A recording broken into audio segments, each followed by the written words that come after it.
আসসালামু আলাইকুম বন্ধুরা, আজ আমি পেঁয়াজ কলির একটা দুর্দান্ত রেসিপি নিয়ে চলে এসেছি, যেটা একদমই কম মশলা দিয়ে তৈরি। বাই দা ওয়ে, আপনারা দেখছেন যেমন খুশি তেমন রান্না, সঙ্গে আছি আমি সুরাইয়া। আমার পক্ষ থেকে সবার জন্য রইল অনেক অনেক ভালোবাসা।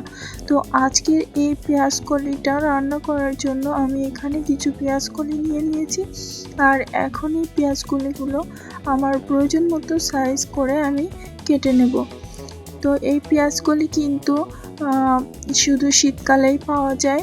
নতুন যে পেঁয়াজটা হয় সেখান থেকেই কিন্তু এটা সংগ্রহ করা হয়। পেঁয়াজ বতি হওয়ার আগেই এটা হওয়া শুরু হয়ে যায়, আর সেই পেঁয়াজকলি কিন্তু খুবই মজা করে আমরা সবাই খেয়ে থাকি।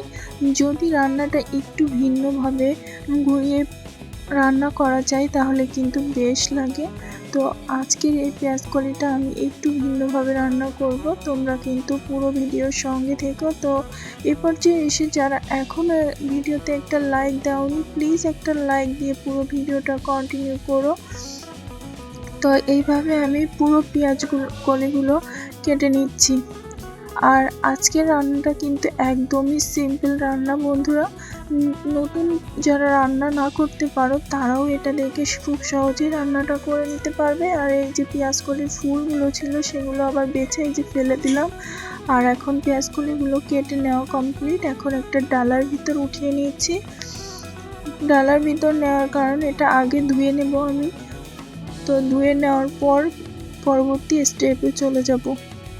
পেঁয়াজকলি অনেকেই আছে পছন্দ করে না, যারা পছন্দ করে না তারা এভাবে করে খেতে পারো, দুর্দান্ত স্বাদের হয়। তো দেখো আমি একই সাইজ করে কেটে নিয়েছি একটু। এরপর ধুয়ে নিয়ে চলে আসলাম প্লেটে, পানি ঝরিয়ে পেঁয়াজকলিগুলো আমি প্লেটে নিয়ে নিচ্ছি। দেখো, আর এখানে কিন্তু আমার যতটুকু প্রয়োজন আমি ততটুকু নিয়েছি, তোমরা তোমাদের প্রয়োজন বুঝে নিয়ে নিবে। তো সমস্ত পেঁয়াজকলিগুলো প্লেটের ভিতর রাখার পর দিয়ে দিলাম পরিমাণ মতো লবণ আর একটু হলুদ। লবণ আর হলুদটা দিয়ে এই পেঁয়াজকলিটা আমি একটু কিছু সময় ম্যারিনেট করে রাখবো। এতে করে পেঁয়াজকলিটা খুবই সফট হয়ে যাবে আর রান্না করতে বেশি সময় লাগবে না। তো দেখো, বেশ ভালোভাবে আমি এভাবে একটু চেপে চেপে পেঁয়াজকলিটাকে ম্যারিনেট করে নিলাম। এরপর একটা ফ্রাই প্যানে তেল গরম করে নিয়ে আমি একটা ডিম দিয়ে দিচ্ছি। ডিমটাকে কিন্তু দিয়ে আর কি নাড়াচাড়া করা যাবে না, একটু সময় নিয়ে নাড়াচাড়া করে বেশ সুন্দর করে একটা ভুজিয়া তৈরি করে নিতে হবে। তো এই সময় কিন্তু একটু লবণও দিয়ে দিতে হবে, চাইলে একটু ব্ল্যাক পেপারও দিতে পারো। তো আমি দিয়ে এই যে ভালো করে এটাকে লাল লাল করে ভেজে নিব। তো এরকমভাবে ভুজিয়া করলে কিন্তু এমনিতেও খেতে অনেক মজা হয়। আর যেহেতু এটা আমি পেঁয়াজকলির ভিতর ব্যবহার করব, তো পেঁয়াজকলিটাও কিন্তু অবশ্যই দুর্দান্ত স্বাদের হবে বন্ধুরা। তো দেখো আমার হয়ে গেছে ডিমের ভুজিয়াটা, এখন এটাকে নামিয়ে নিচ্ছি।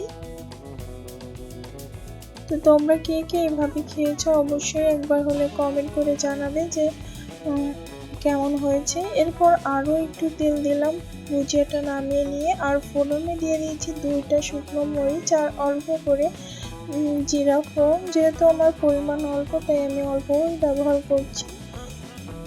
তো এটা থেকে দারুণ একটা ঘ্রাণ বের হলে এর ভিতর দিয়ে দিচ্ছি কুচিয়ে রাখা রসুনটা, আর এই রসুনটা লাল লাল করে ভেজে নেব। তো এই পর্যায়ে কিন্তু দারুণ একটা স্মেল বের হচ্ছে বন্ধুরা পেঁয়াজ আর জিরা ফোড়নে। তো এই দেখো অনেকটাই সফট হয়ে গেছে।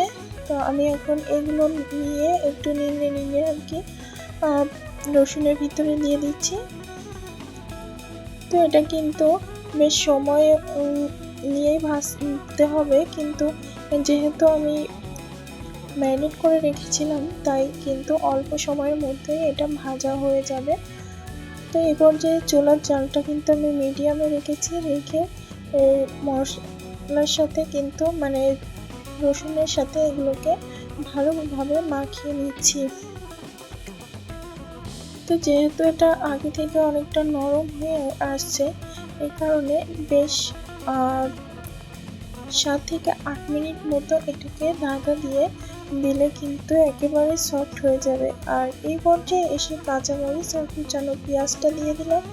তো কুচানো পেঁয়াজটা তোমরা যদি চাও ভেজে নিতে পারো, তবে আমার মনে হয় এইভাবে দিলেই বেশি টেস্ট লাগে। মাঝে মাঝে মানে পেঁয়াজটা ভেজে দিলে কোনো খোঁজ থাকে না, আর যদি এভাবে দাও তাহলে কিন্তু দারুণ খাওয়ার সময় একটা দুটো পাওয়া যায়। তো দেখো আমি 10 মিনিট মতো এটাকে ঢাকা দিয়ে রেখেছিলাম, এরপর ফিরে আসছি। তো এই যে সব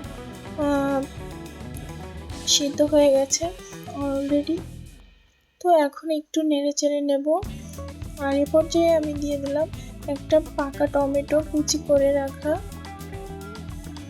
তো এই পাকা টমেটো দিয়ে আরও 2 থেকে 3 মিনিট মতো আমি এটাকে জাল করে নিচ্ছি।